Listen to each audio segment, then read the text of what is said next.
আচ্ছা, licence renew করতে হবে, লাইসেন্সের কিন্তু মেয়াদ চলে গেছে। আর পরিষ্কার পরিচ্ছন্নতার বিষয়ে আমি স্ট্রিক্ট ইনস্ট্রাকশন দিয়েছি, আপনার এখানে স্যাটিসফ্যাক্টরি কোনো পরিষ্কার পরিচ্ছন্নতা পরিবেশ নাই। খাবার পায়ের বরাবর রাখবেন না, ঠিক আছে?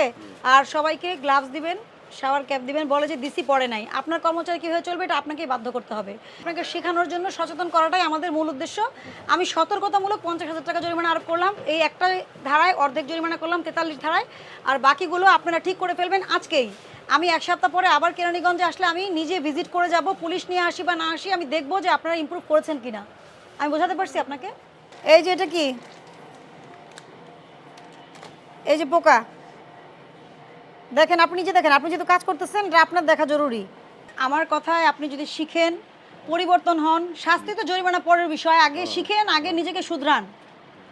আপনি যদি আমি এটা না বলে যাই আজকে এটা আমার দায়িত্ব, তাহলে শিখবেন না, পরবার আসলে আবার সে একই ভুলই পাবে, লাভ নাই তো। আমরা ভোক্তা অধিকার থেকে আসছি মনিটরিং এ, আপনারা কাজ করতে থাকেন, আমার যা দেখা আমি দেখতেছি। হ্যাঁ, মেশিনে করেন। এটা কি গুলাচ্ছেন, মানে কিসের খাবে? Toast biscuit. আচ্ছা, ডিম কিসের জন্য? এটা কিসের জন্য গুলাচ্ছেন? কেকের জন্য, ড্রাই কেক। একটা চামচ দেন তো আমাকে, একটা চামচ দেন। আচ্ছা, এই যে আপনি ডিম গুলাইছেন, এখানে আসেন। এই যে এটা কি, এই যে পোকা দেখেন, আপনি যে দেখেন, আপনি যেহেতু কাজ করতেছেন এটা আপনার দেখা জরুরি। এই যে পোকা উড়ে উড়ে পড়ে, এগুলো পরে পরিষ্কার করেন না? এটা পরিষ্কার করে নেবেন। তাহলে আমি এসে পাই কেন? যদি পরিষ্কার করেন তাহলে তো আমরা এসে পাবো না, তাই না?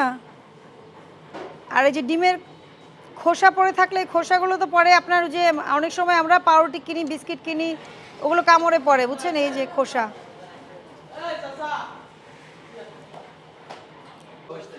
আচ্ছা, এই ওয়েস্টেজগুলো কোত্থেকে আসে আপনাদের? আসার পরে কি করেন এগুলো? মাছের খাবার। এগুলো কিন্তু অনেক ময়লা, ঠিক আছে, অনেক ময়লা।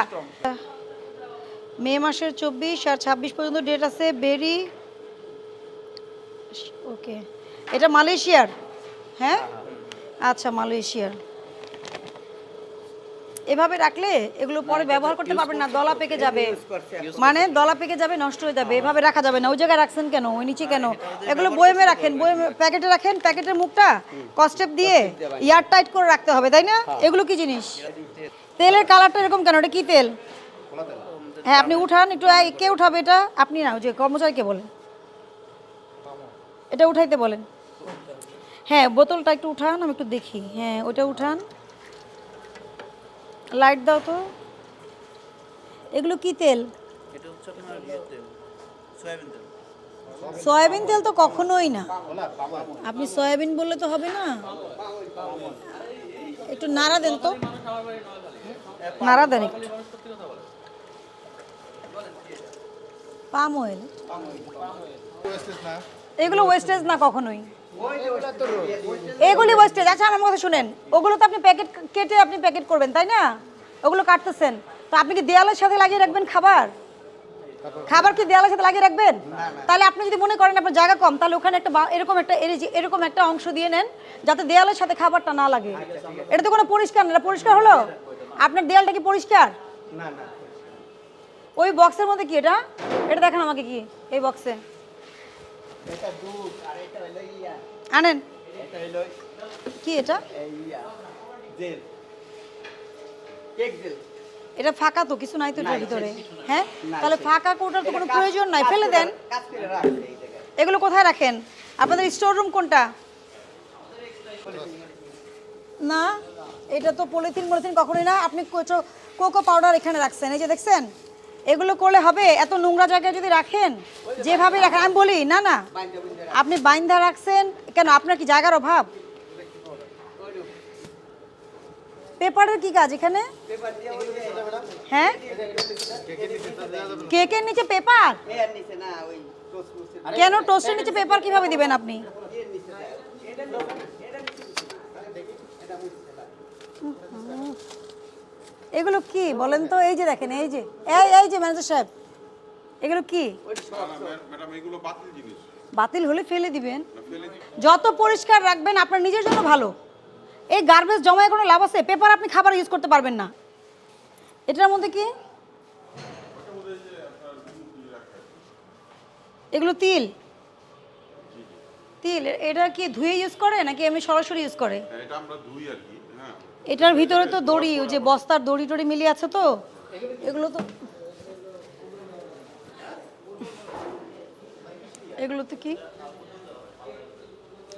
আচ্ছা দেখেন, আপনার এগুলো খাবার না, এগুলো কি বাতিল নাকি শর্ট ইয়ে? এটা বাতিল। কেন বাতিল কেন? এটা ই হয়ে গেছে। ওই যে কেকের নিচে কাগজ দেওয়া আছে। হুম, কেকের নিচে খবর দেওয়া আছে। ওই যে কেকের নিচে পেপারের কাগজ দিচ্ছেন কেন? আর এটা কি কোনো পরিষ্কার জায়গা? এখানে কেন সংরক্ষণ করছেন? ম্যাম এগুলা ফেলে দিব আর কি।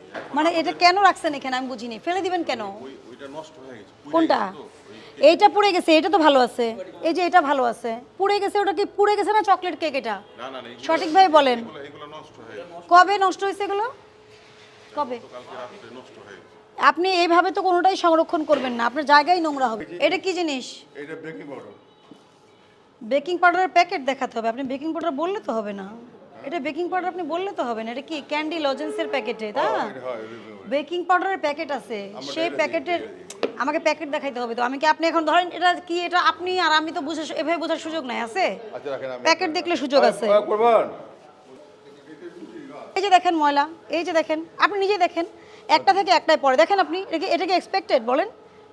এক্সপেক্টেড না তো, ময়লা মানে আপনার এই যে ইয়ের ময়লা, এই যে এটাতে ময়লা আসছে, এই যে দেখেন ময়লা আসছে। ওই পলিথিনের ময়লাগুলো সব পলিথিন ময়লা পলিথিন কেন ব্যবহার করবেন? একটা পলিথিনের দাম কত? আর যেগুলো নিচে পরিষ্কার করেন না আপনারা, এই ছেলে এটা একটা উঠাও একজন, আমি দেখাচ্ছি, মালিককে দেখাচ্ছি। হ্যাঁ, এই যে আপনি দেখেন এগুলোতে ময়লা, দেখেন কীরকম ময়লা। এই যে এখানে যে ময়লা পড়ছে, এই দেখছেন আমার হাত। আমার কথা, এগুলো মুছলে সমস্যা কি? আপনি যখন একটার উপর একটা রাখবেন, অন্তত সেই সময় টান দিয়ে মুছে নেন, সেই সময় মুছে নেন। এটা হচ্ছে বিডিএস 1574, এটা কেকের কেক যেটা আপনার বিডিএস ইয়ে করেছেন ওটা দেখান। আর এটার 382, এটা হচ্ছে ব্রেড 382 হবে। কত হয়েছে? 383। শোনেন, একটা করে সবগুলো প্যাকেটে লাগিয়ে রাখে। আমরা এটা বুঝি না। বুঝেন না কেন? এটা এই যে বিডিএস নম্বর 300 দাঁড়ান, এটা 382 বিডিএস নম্বর। এটা পণ্য ব্রেড ব্রেড। আপনার এটা, হ্যাঁ এটার জন্য এটাই সঠিক, অন্যটা থাকতে পারবে না। আবার দেখেন এই যে বিস্কুটে কত? 383, এটা 383 আছে। মানে কি আপনি 383 দিয়ে একটা প্যাকেট ছাপাইছেন, ওটা দিয়ে সব করছেন। কিন্তু আপনাকে মোরগ জাতের জন্য কিন্তু আলাদা আলাদা আপনাকে ওনারা নম্বর দিয়েছে। হ্যাঁ, আপনি টাকা দিয়ে করছেন, কিন্তু ফ্রি তো না, টাকা দিয়ে করেছেন। তাহলে হ্যাঁ, আর এটা যে প্লেন কেক, এই প্যাকেটটা দেখবো আমি। মানুষ কি করে জানেন? 3টা প্রোডাক্টে বিএসটি করে, বাকি সব ওই নাম্বার দিয়ে চালায় ফেলে। এটা তো আপনি পারবেন না। আপনার এখানে কত রকমের বিস্কিট আছে? সত্যি কথা বলবেন, শোনেন আমি আপনাকে আমি আমার কথায় আপনি যদি শিখেন, পরিবর্তন হন, শাস্তি তো জরিমানা পরের বিষয়, আগে শিখেন, আগে নিজেকে শুধরান। আপনি যদি আমি এটা না বলে যাই আজকে, এটা আমার দায়িত্ব, তাহলে শিখবেন না, পরবার আসলে আবার সে একই ভুলই পাবে। লাভ নাই তো, লাভ নাই তো তখন। দেখেন, পণ্যের মোড়কে অবশ্যই উৎপাদন মেয়াদ এগুলো থাকে। সর্বোচ্চ খুচরা বিক্রয় মূল্য লেখার বাধ্যবাধকতা আছে। বিদেশি পণ্য কেন আমদানিকারকের স্টিকার লাগবে? কারণ এটার প্রাইসটা আমদানিকারক নির্ধারণ করে দিবে। দেখেন না, এই যে সুপার শপে যান, সব সুপার শপে দেখবেন ছোট একটা স্টিকার দেওয়া আছে, কসমেটিক্সে দেওয়া আছে। কেন? আমদানি কে করেছে, নাম ঠিকানা, আর এটার এমআরপিটা কত। আচ্ছা, লাইসেন্স রিনিউ করতে হবে, লাইসেন্সের কিন্তু মেয়াদ চলে গেছে। আর পরিষ্কার পরিচ্ছন্নতার বিষয়ে আমি স্ট্রিক্ট ইনস্ট্রাকশন দিয়েছি। আপনার এখানে স্যাটিসফ্যাক্টরি কোনো পরিষ্কার পরিচ্ছন্নতা পরিবেশ নাই। খাবার পায়ের বরাবর রাখবেন না, ঠিক আছে? আর সবাইকে গ্লাভস দিবেন, শাওয়ার ক্যাপ দিবেন। বলে যে দিসি পড়ে নাই, আপনার কর্মচারী কীভাবে চলবে এটা আপনাকেই বাধ্য করতে হবে। আপনাকে শেখানোর জন্য সচেতন করাটাই আমাদের মূল উদ্দেশ্য। আমি সতর্কতামূলক 50,000 টাকা জরিমানা আরোপ করলাম, এই একটা ধারায় অর্ধেক জরিমানা করলাম 43 ধারায়, আর বাকিগুলো আপনারা ঠিক করে ফেলবেন আজকেই। আমি 1 সপ্তাহ পরে আবার কেরানীগঞ্জে আসলে আমি নিজে ভিজিট করে যাব, পুলিশ নিয়ে আসি বা না আসি, আমি দেখবো যে আপনারা ইমপ্রুভ করেছেন কিনা। আমি বোঝাতে পারছি আপনাকে?